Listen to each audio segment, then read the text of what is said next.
नग्नजीन नाम कौसल्य आसीद राजाति धार्मिकः तस्या सत्याभवत कन्या देवी नग्नजिति नृप। श्री सुखदेव जी महाराज वर्णन करते हैं,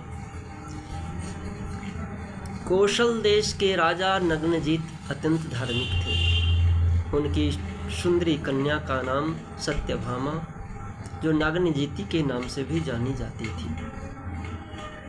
राजा ने प्रतिज्ञा किया कि मेरे जो 7 दुर्धर्ष तीखी श्रृंग वाले 7 बैल हैं, उनको जो एक साथ नाथ देगा उसी के साथ मैं अपनी कन्या का विवाह करूँगा। यही समाचार को सुनने के बाद भगवान श्री कृष्णचंद्र बहुत बड़ी सेना लेकर के कौशलपुर गए। जैसे ही कौशलपुर में पधारे तो कौशल नरेश नग्नजीत ने उनका दिव्य सत्कार किया, पूजन किया और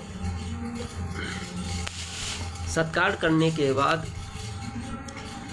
वरम त्रिलोक्याभिमतं समागतं नरेन्द्र कन्या चकमे रमापतिं भूयादयं मे पतिराशिषो मला करोति सत्या यदि मे धृतो व्रतः।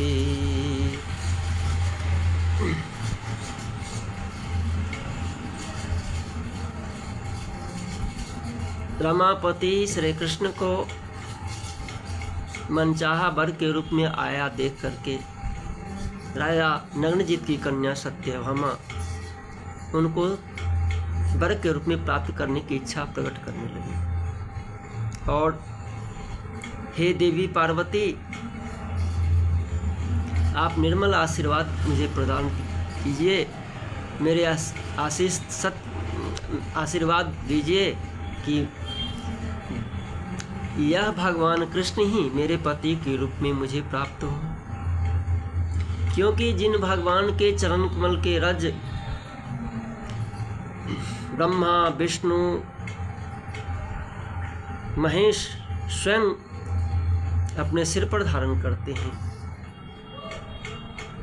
जो धर्म की रक्षा को करने के लिए समय पर लीला विग्रह को धारण करते हैं, भला ऐसे पुरुष को छोड़कर मैं और मेरे लिए सबसे उत्तम वर कौन हो सकता है। राजा नग्नजीत ने भगवान के विधि पूर्वक पूजन किया और कहा कि हे नारायण, हे जगतपते, आप तो आत्मानंद में से महापरिपूर्ण हैं और मैं एक तुच्छ पुरुष हूँ, मैं आपकी क्या सेवा कर सकता हूँ। भगवान कृष्ण ने उनके द्वारा दिए गए आसन को स्वीकार किया और भगवान कृष्ण बड़े प्रसन्न हुए। भगवान कृष्ण ने कहा कि राजन,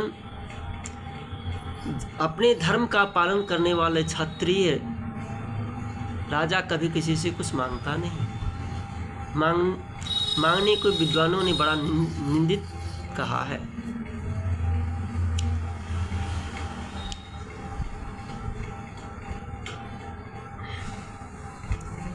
राजाओं के लिए, क्षत्रिय के लिए जो अपने धर्म पर चलते हैं, उन्हें कभी किसी से मांगना नहीं चाहिए। तथापि मैं आपसे इस कन्या को मांग रहा हूँ, लेकिन इसके बदले में मैं आपको कुछ प्रदान नहीं करूँगा, शुल्क नहीं दूंगा।